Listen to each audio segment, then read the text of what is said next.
Slowpoke worked in the rail yard for many a year. One time a new helper came along, a more modern machine.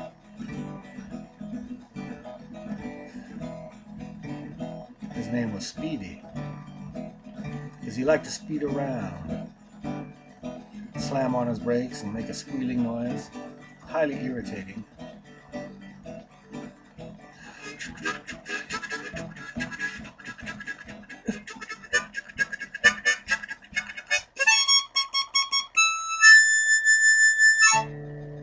Well, Slowpoke didn't mind because he did help out quite a bit, getting train cars together for him when Slowpoke couldn't be everywhere all at once.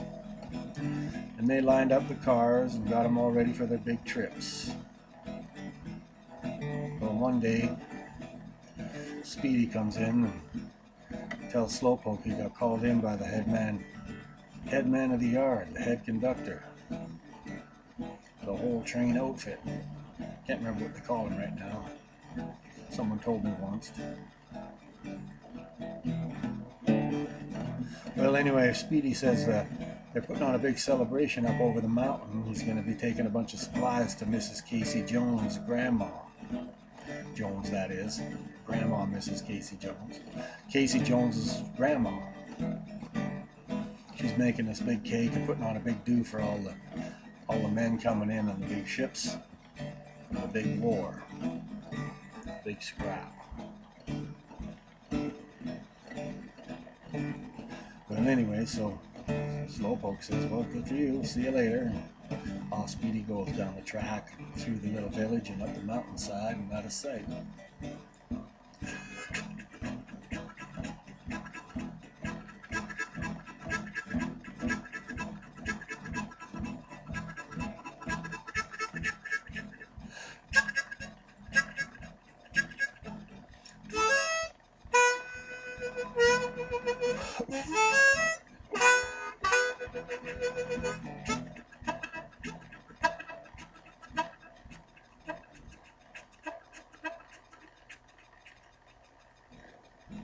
Slowpoke kept working in the yard. He'd never been out of the yard. He'd never seen the village. Never seen anything beyond the village, the farms or the mountains or what's on the other side of the mountains, because he'd never been out of the marshalling yard. So he was thinking about that. The only thing cows he's ever seen were in a boxcar. Same goes for chickens, tractors. Well, the next morning, it was the same morning. You see, when they sent Speedy off, it was 1 in the morning. And they came over to talk to Slowpoke. It happened to only be like 2:30 in the morning, an hour and a half later. Turns out Speedy was in such a hurry, as he always is, that he forgot a few important ingredients like the flour for the cake. He got tired and pulled out before they could load it all. Tired of waiting, that is. So anyway, they had to send Slowpoke with some of the supplies. His job was to try and catch up to Speedy and get the supplies there in time for Mrs. Casey Jones to bake the cakes for all the soldiers coming in. So they loaded up a little train car and a caboose onto Slowpoke, and for the first time ever, he left the marshalling yard. Goes down through the village and through the fields and sees tractors for the first time out in the fields, and haystacks and barns and cows and horses. Goes up to the mountainside and starts climbing the mountainside. Gets around the first edge of it. Sees Speedy up ahead. Speedy's just going around the last bend. Well, Slowpoke's got a thing called bull low gear. He can get into such a low gear that going up steep hills is no problem to him. He knows he'll catch up to Speedy sooner or later. So off he goes up the mountainside.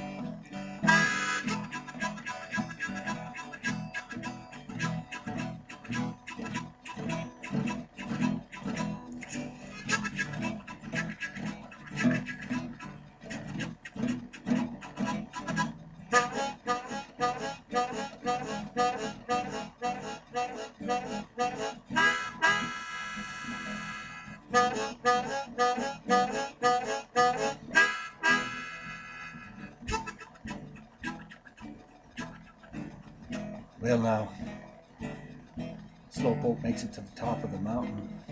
When he gets to around a bend, he sees something he never come across before. He's heard about it. A tunnel. Well, he goes through that tunnel with a very lot of trepidation because it's dark in there. All the fumes from his engines are blowing in his face. Strange bats flying around his water tank. Never know what he could see in there. Maybe a ghost. When he comes out the other end, where there's a slight little light in the tunnel, it gets bigger and bigger and bigger. Then he comes out the other end, and there's wouldn't you know it, a train trestle. He'd never seen a train trestle before. It's over a ravine with a little tiny stream below, about a mile below. He slams on his binders. Finds out all of a sudden that he's scared of heights.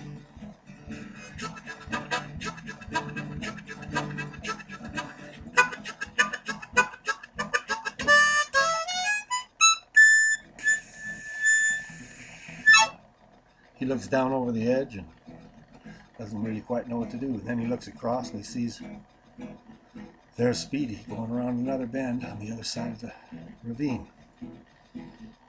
Then Speedy goes around out of sight again around the corner. Pretty soon he'll be going down the other side of the mountain. And these crows fly by and see Slowpoke there. Steam coming up. And they say, "Caw, caw."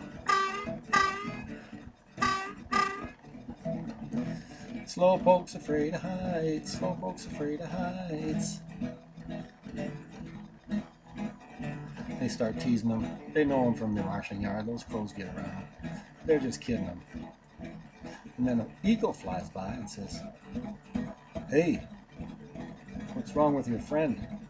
Slowpoke says, "What are you talking about?" He says, "Well, I just saw another train up the track. He was going up a steep hill, and then all of a sudden he's starting to go backwards. He stops and slowly starts coming backwards. Now he's got a little slope to come, but once he passes that and goes around a bend or two, he'll be coming down real steep, and when he hits this here train trestle over the ravine, he's going to go flying down to a mile down into the rocks. Somebody's got to stop him. Looks like he's out of control." Well, Slowpoke knows now that he has to cross the train trellis. Train trestle. Trellis is where you grow roses. Train wouldn't last long driving over that. This is a train trestle built out of many big, huge chunks of timber by loggers and construction workers and engineers years ago. A lot of work went into that. So anyway, Slowpoke's got no time to think about that. All he knows is it should be solid. The trains will be going over it for years, just not him. So he gets his first little wheels out there, his guide wheels out there, starts creeping across. Eventually he gets halfway across and makes it all the way across and starts going up. He sees Speedy coming down.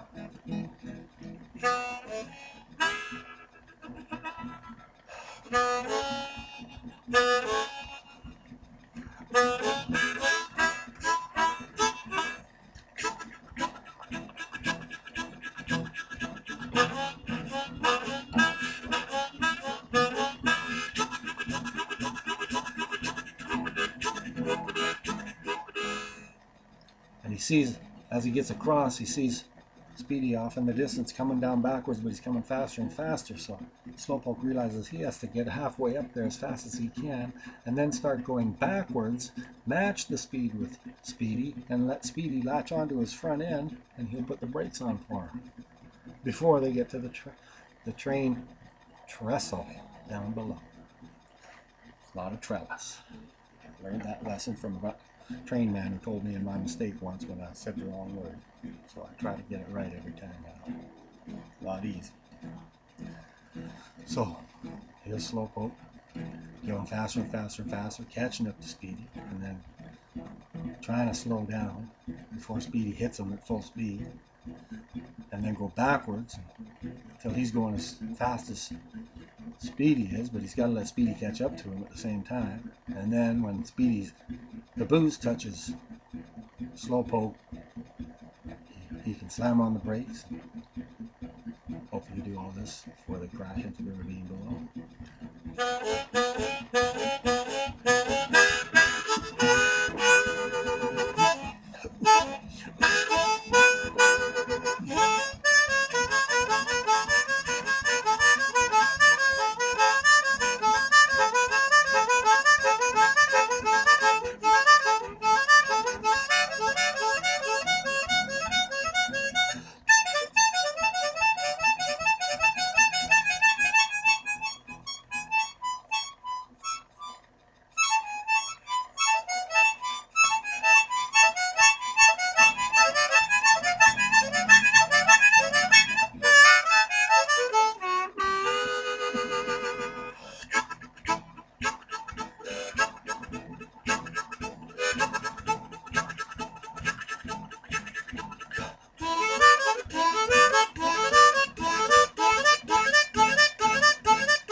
When they finally came to a stop, And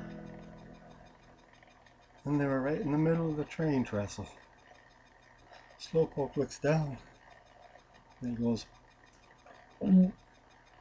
takes a deep swallow. He's still afraid of heights. The eagle glides by and says, "You did it, Slowpoke! You saved the day!" And Speedy goes, "Slowpoke, is that you behind me?" And Slowpoke says, "Yeah." "Who would you think it was?" He says, "Well, you saved my life. Now, you're going to have to push me the rest of the way because I guess I was speeding around so much, I wore out my brakes, and all of that, I used up too much fuel. So when I got to that last hill, I couldn't make it all the way. And when I tried to put on the brakes to stop from going backwards, that didn't work. If it wasn't for you, I'd be down at the bottom of that ravine right now." And Slowpoke says, "Well, aw shucks." It was nothing really. I worked like that all day long, every day, pushing things here and pulling them there. So that's what I do. Let's get to that there Mrs. Casey Jones and get this over with. And off they went, up over the hill and down the other side to the big celebration.